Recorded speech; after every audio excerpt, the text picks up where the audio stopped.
इसमें हम पढ़ेंगे रेनॉल्ड्स नंबर के बारे में। जब फ्लो की स्पीड बहुत ज़्यादा हो जाती है या फ्लो का मास पर यूनिट वॉल्यूम बहुत ज़्यादा हो जाता है तब फ्लो स्मूथ नहीं रहता। जैसे एक टैप है तो ये टैप में इनिशियली तो ड्रॉप्स गिरना शुरू होता है, फिर बीच में फ्लो स्मूथ हो जाता है, एक काफ़ी स्मूथ फ्लो कांस्टेंट आता है। पर हम जब टैप को एकदम फुल पे खोल देते हैं तो फ्लो रैंडम हो जाता है, कोने से पानी बाहर जा रहा है, कहीं टकरा के इधर गिर रहा है, मतलब उसमें स्मूथनेस नहीं रहती, रफ हो जाता है फ्लो। इसका क्वांटिटेटिव एस्टिमेशन रेनॉल्ड्स नंबर होता है कि फ्लो किस लिमिट के बाद रफ हो जाएगा, एक एस्टिमेशन टाइप्स है रेनॉल्ड्स नंबर। ये बहुत इंपॉर्टेंट है क्योंकि हम टर्बुलेंट फ्लो पढ़ नहीं सकते, मतलब अगर रेनॉल्ड नंबर की वैल्यू 2000 से ज़्यादा हो जाती है तो फ्लो को टर्बुलेंट बोलते हैं, मतलब R C is greater than 2000 तो फ्लो टर्बुलेंट होता है। इस फ्लो को हम हमने जो अभी तक बर्नौली प्रिंसिपल या कंटिन्यूटी इक्वेशन पढ़ी है वो उससे नहीं कर सकती, क्योंकि इसमें पॉइंट्स पे वेलोसिटी कांस्टेंट नहीं होती, मतलब स्पीड और डायरेक्शन कोई कांस्टेंट नहीं होती, कहीं भी जा सकते हैं, आपस में टकराते रहते हैं। पानी में मतलब अगर पानी फ्लो हो रहा है तो उसमें एडीज भी हो सकते हैं, एडी करंट बोलते हैं, मतलब वर्लपूल टाइप्स क्रिएट हो सकते हैं। यहाँ पानी ज़्यादा स्पीड से जा रहा है, यहाँ पानी कम स्पीड से जा रहा है, तो इसके कारण ऐसे वर्लिंग इफेक्ट क्रिएट हो सकता है।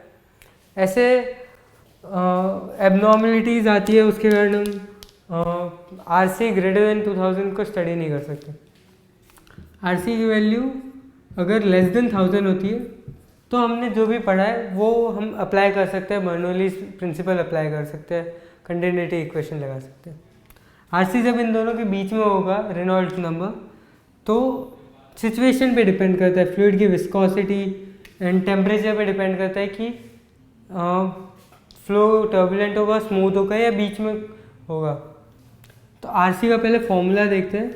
आर सी का फॉर्मूला होता है रो we D upon eta.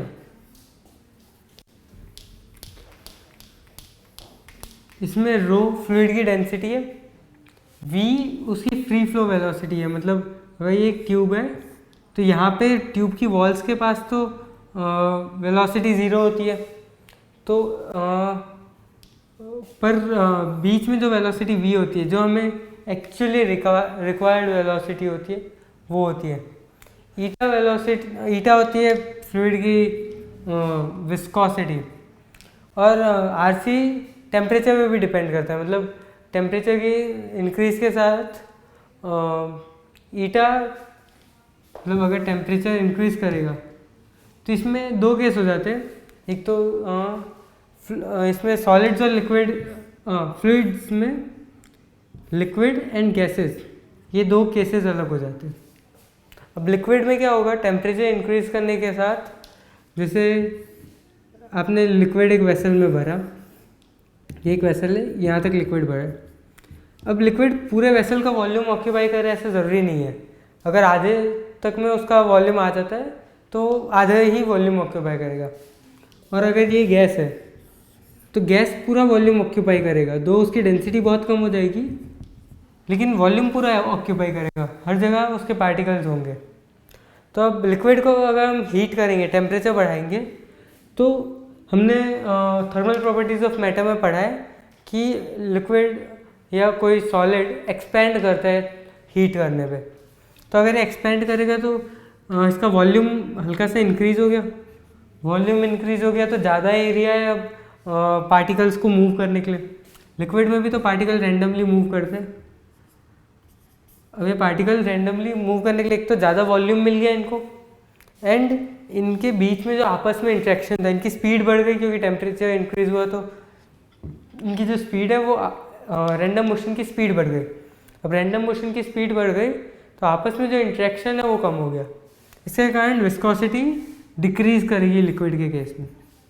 Liquid के केस में टेम्परेचर इंक्रीज करने पे विस्कोसिटी डिक्रीज करेगी। गैसेस के केस में क्या है, उन्होंने ऑलरेडी सारा वॉल्यूम ऑक्यूपाई करके रखा है, तो इसमें टेम्परेचर बढ़ाने में कोई भी वॉल्यूम इंक्रीज नहीं हो सकता। तो अब क्या होगा, गैसेस के लिए एक मीन फ्री पाथ, एक टर्म होती है लैम्डा, मीन फ्री पाथ होती है। ये वो डिस्टेंस होती है जितना एक गैस मॉलिक्यूल अगले कोलिजन से पहले ऑन एन एवरेज ट्रैवल करता है। तो ये टेम्परेचर पे डायरेक्टली इन्वर्सली प्रोपोर्शनल होती है। अगर टेम्परेचर बढ़ेगा तो मीन फ्री पाथ कम होंगे, मतलब कम डिस्टेंस पे उन कोलिजन्स होंगे। ज़्यादा कोलिजन्स होंगे और ये कोलिजन्स रैंडम होते हैं।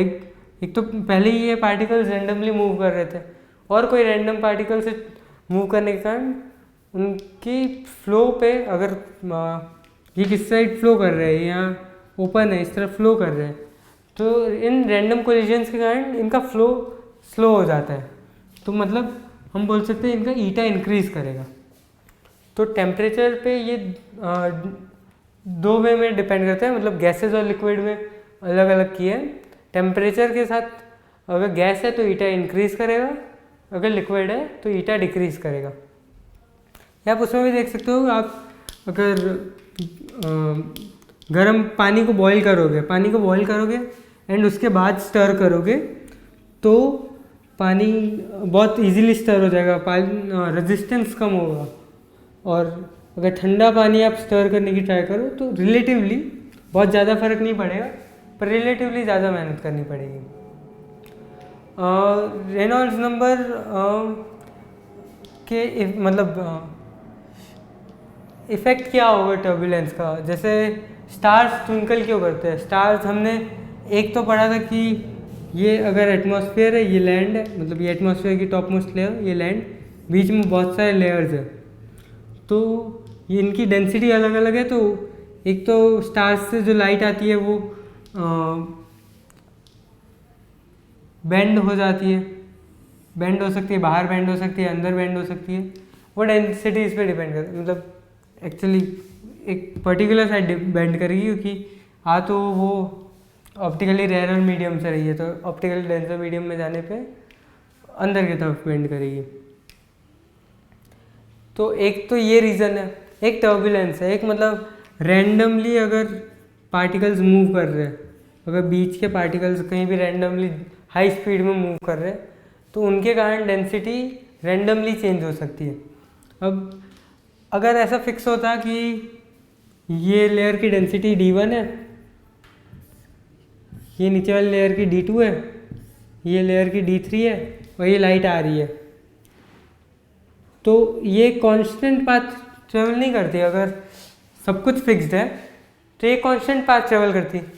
पर अब आपके बीच में मॉलिक्यूल्स रैंडमली मूव कर रहे हैं, कहीं भी मूव कर रहे हैं, कभी यहाँ डेंसिटी ज़्यादा हो सकती है, कभी यहाँ डेंसिटी कम हो गई, कुछ भी वाइस वर्सा हो सकता है। ऐसे रैंडम मूवमेंट्स के कारण ये डेंसिटी फ्लक्चुएट करते रहती है। दो ऑन एन एवरेज कांस्टेंट रहती है कि हाँ बॉटम मोस्ट लेयर सबसे ज़्यादा डेंस होगी, टॉप मोस्ट लेयर सबसे कम डेंस होगी।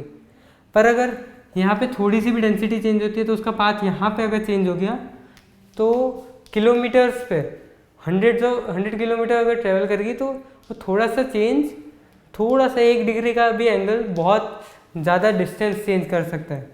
तो इसके कारण स्टार्स ट्विंकल करते हैं।